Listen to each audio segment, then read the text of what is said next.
સાત્વિક રેસીપીની video સિરીઝમાં આપ સૌનું હાર્દિક સ્વાગત છે. કલ્પવૃક્ષ પરિવારને ભાવથી જય સ્વામિનારાયણ, જય શ્રી કૃષ્ણ, જય સિયારામ, હર હર મહાદેવ, હરિ બોલ.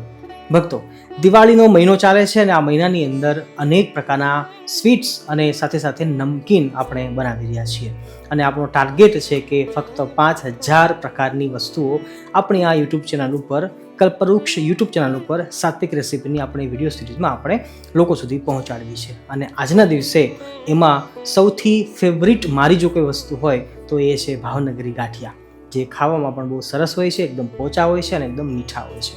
તો આજના દિવસે આપણે ગુજરાતીઓની ફેમસ એવી આ વાનગી એટલે કે ભાવનગરી ગાંઠિયા એ આપણે જાતે બનાવવાના છે ને પણ દુકાન જેવા જ. તો પરફેક્ટ ઇન્ગ્રેડિયન્ટ અને પરફેક્ટ માપ સાથે આપણે ચાલીશું તો ખરેખર ભાવનગરી ગાંઠિયા બેસ્ટ બનશે અને પરફેક્ટ બનશે. વિડીયોમાં છેક સુધી જોડાયેલા રહેશો. રાધે રાધે. આજે આપણે જે ભાવનગરી નાયલોન ગાંઠિયા બનાવી રહ્યા છીએ એના માટે મેં 500 ગ્રામ લોટ લીધો છે, એટલે કે 5 કપ આ મેજરમેન્ટનો જે કપ આવે છે નોર્મલ, એ 5 કપ બેસનનો લોટ લીધો છે. એને ચાળી નાખવો જરૂરી છે, ગાંઠા જરા પણ નહીં ચાલે. એ સિવાય જોઈએ તો એની અંદર અજમો જશે 1 મોટી ચમચી જેટલો, વધતા ઓછા આપણે કરી શકીએ છીએ વાતાવરણ અનુસાર.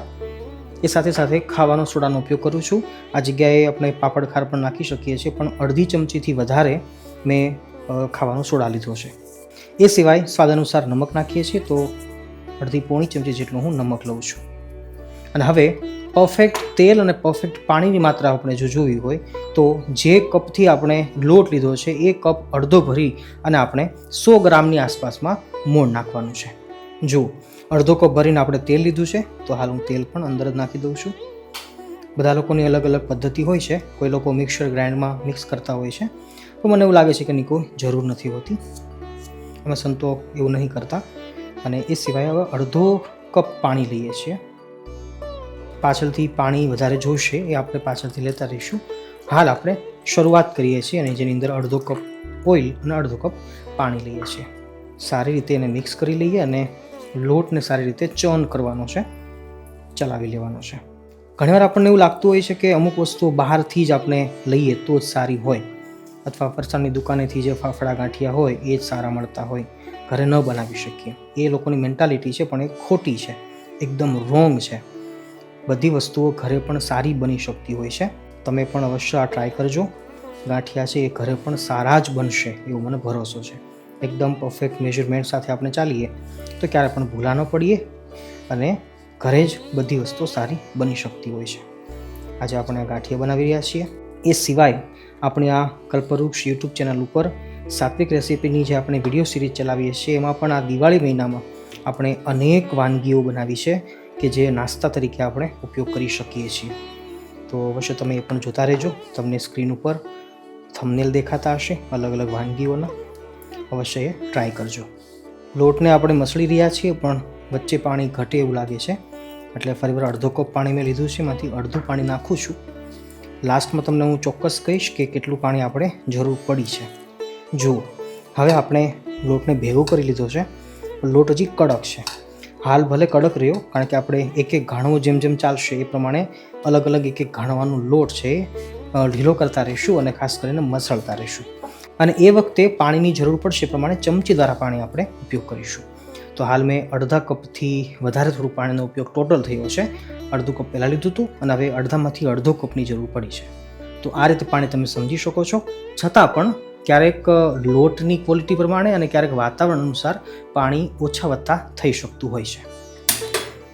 લોટને આપણે ઢીલો કરવો છે, પણ એ પહેલાં વચ્ચે ગેસની ફ્લેમ એકદમ ધીમી રાખી અને તેલ ગરમ કરવા મૂકી દઈએ છીએ. ભક્તો, આ બાજુ આપણું તેલ ગરમ થશે ત્યાં સુધીમાં આપણે લોટને ઢીલો કરવાનો છે. તમે ચાહો તો આવી રીતે એક એક ઘાણવો છે એ ટાઈપ પણ કરી શકો અને એક સાથે પણ આપણે ઢીલો કરી શકીએ છીએ. મૂળ તો લોટની અંદર ચિકાશ આવી જરૂરી છે. દાખલા તરીકે આમ તોડીએ છીએ તો તરત તૂટી જાય છે, પણ આપણે લોટને ઢીલો કરવાનો છે અને સાથે સાથે ચિકાશ ડેવલપ કરવાની છે અને એ પાણીથી જ થશે. તો આપણે પહેલાં હવે પાણી નાખતા જઈએ. હું ચમચીથી પાણી લઉં છું. 2 ચમચી આખી ભરીને પાણી લીધું છે અને આપણે બધા લોટને એક સાથે જ લઈએ છીએ.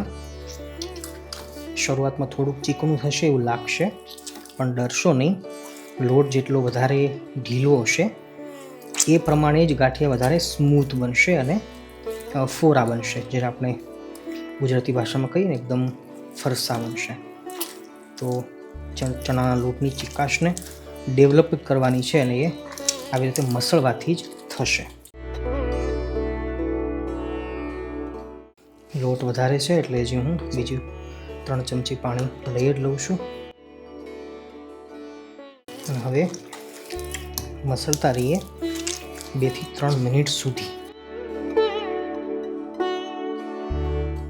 આશરે 4 થી 5 મિનિટનો ટાઈમ ગયો હશે અને જોઈએ છે તો હવે ચિકાશ ડેવલપ થવા માંડી છે. મસળવું ને એ જ ભાવનગરી નાયલોન ગાંઠિયાની તરકીબ છે, એનાથી કોઈ છટકી શકતું નથી. Look at this. આ જે ચિકાશ દેખાય છે એ પરફેક્ટ છે અને આવી થવી જરૂરી છે. હવે આ સ્ટેજ ઉપર આપણે જો વધારે હજી કઠણ લોટ લાગતો હોય તો થોડુંક પાણી નાખી શકીએ. બાકી હવે આઈ થિંક જરૂર નથી. જેટલી કન્સિસ્ટન્સી આપણે જોઈએ છે એટલી થઈ ગઈ છે. અને હવે પીંડો બનાવી નાખીએ. થોડુંક તેલ લઈ અને પછી આપણે આગળ વધીએ. થોડુંક તેલ લઈ અને પછી આપણે આ ચીકણા લોટને ભેગો કરીએ, નહીંતર હાથ સાથે વધારે ચીપકતો જશે. એટલે તેલવાળા હાથ કરી લેવા જરૂરી છે. જો ઇઝીલી થઈ જશે ગ્રીસ કરીશું હોય તો.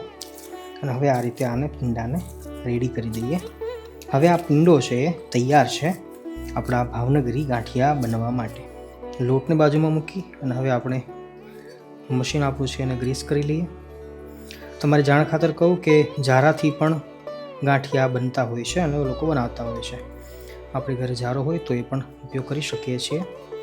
તો વધારે ઇઝી પણ થઈ જશે અને આવી મહેનતની જરૂર નહીં પડે. પણ આવી રીતે સંચા દ્વારા પણ ગાંઠિયા બનતા હોય છે. તો સારી રીતે ઘણું બધું ઓઇલ લગાવી અને ગ્રીસ કરી લઈ.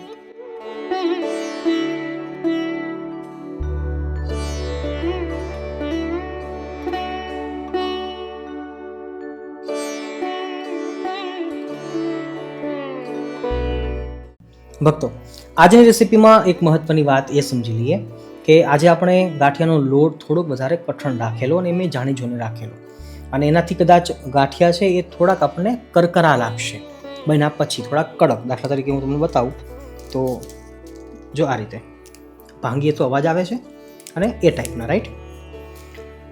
જ્યારે ભાવનગરી જે ગાંઠિયા ઓરિજિનલ હોય છે એનો લોટ એકદમ ઢીલો રાખાતો હોય છે અને એ ઝારા દ્વારા ઘસીને પાડવાના હોય છે. એટલે એની ચોટી બનતી હોય છે પાછળ અને એ ઓટોમેટિક ટુકડા ટુકડા બનતા હોય છે. એ કદાચ તમે જોયા હશે, ખાયા હશે. મારે સમજાવવાનો મુદ્દો એટલો જ છે કે ભાવનગરી ગાંઠિયા આપણે જો બનાવીએ છીએ, તમે ઘરે બનાવતા હો, જો ઝારાથી બનાવો છો તો લોટ થોડો વધારે ઢીલો રાખો. જ્યારે મસળીએ છીએ ત્યારે પાણી થોડું વધારે નાખવાનું અને સોડાની માત્રા છે થોડીક અડધી ચમચી કરતાં પણ ઓછી, થોડીક વધારે દેવાની. તો ભાવનગરી ગાંઠિયા ઘરે બનાવશો તો પણ એકદમ ફ્લફી બનશે, એકદમ ફરસા બનશે ને એકદમ પરફેક્ટ બનશે. તો આ નાનકડી એક વાત હતી એ તમારી સાથે શેર કરી છે. સંચામાં લોટને નાખ્યા પછી તેલ આપણું જોઈ લઈએ. નાખ્યા પછી તરત જ ઉપર ન આવવું જોઈએ, થોડીક વાર રહીને પછી આવશે. એટલે મીડિયમ તેલ ગરમ થયું છે અને હવે આ સ્ટેજ ઉપર આપણે ગાંઠિયા પાડી શકીએ છીએ.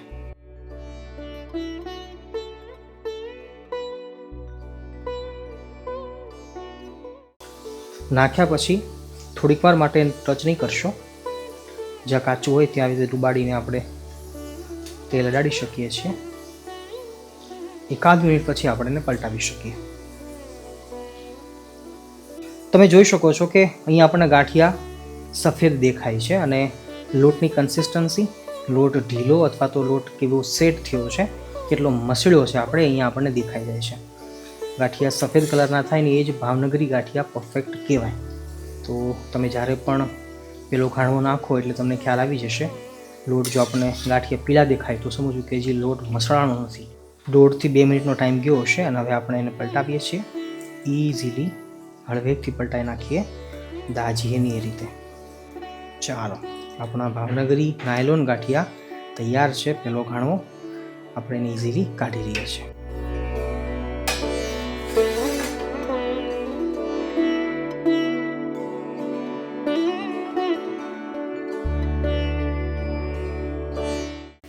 દરેક વખતે લોટ નાખતા પહેલાં ગ્રીસ કરવું જરૂરી છે, એટલે અંદર ચોંટે નહીં, નહીંતર પછી વચ્ચે લોટ ચોંટી જશે અને તમે કહેશો કે સ્વામીએ નહોતું કહ્યું.